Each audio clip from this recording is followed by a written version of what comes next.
Hi friends, இன்றைக்கி லஞ்சுக்கு அருமையான பாலக் மட்டன் குழம்பு. வாங்க இது எப்படி பண்ணலான்னு பார்க்கலாம். ஹாய் ஃப்ரெண்ட்ஸ், இன்றைக்கி நான் ஒரு சூப்பரான சுவையான டிஃப்ரெண்ட்டான ஒரு மட்டன் பண்ண போகிறேன். That is palak mutton.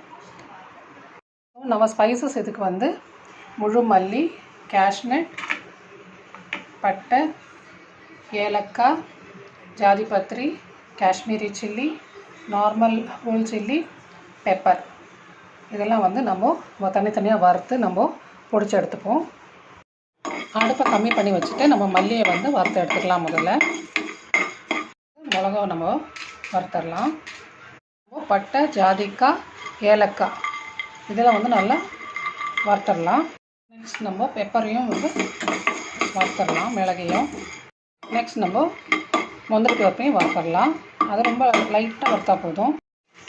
லாஸ்ட்டாக நம்ம காஷ்மீரி சில்லி லைட்டாக ரோஸ்ட் பண்ணி எடுத்துப்போம். எல்லா ஸ்பைசஸை நட்ஸ் எல்லாம் நம்ம ட்ரை ரோஸ்ட் பண்ணி வச்சுருக்கோம். நல்லா ஆறுனதுக்கப்புறம் பொடி பண்ணி எடுத்துக்கலாம்.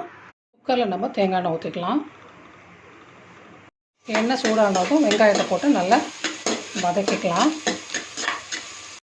நெக்ஸ்ட் நம்ம ஒரு 10 பல்லு பூண்டை நம்ம கட் பண்ணி போட்டுப்போம்.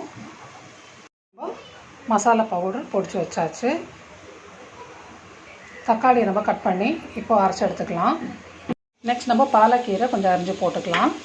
ஒரு அரைக்கட்டு கீரை நான் போட்டிருக்கேன். நெக்ஸ்ட் நம்ம பொடிச்சு வச்ச பொடியை போட்டுடலாம். பாதி போட்டால் போதும், ஃபுல்லாக போட வேணாம்.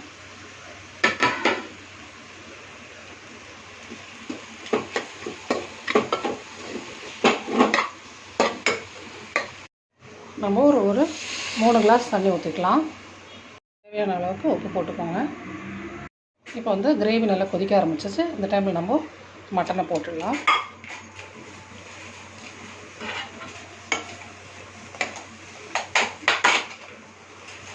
மட்டன் நல்லா வெந்துருச்சு. நல்லா பாலக்கீரை சூப்பரான அருமையான பாலக் மட்டன் குழம்பு ரெடி. நல்லா சாஃப்டாக வெந்திருக்கு மட்டனு. நீங்களும் கண்டிப்பாக ட்ரை பண்ணி பாருங்கள். லஞ்சுக்கு இந்த மட்டன் குழம்போட கருப்பு கவுனி அரிசி கஞ்சியோட மட்டன் செம்ம காம்பினேஷனாக இருக்குது. நீங்களும் ட்ரை பண்ணி பாருங்கள். Stay healthy, stay strong. பாய்.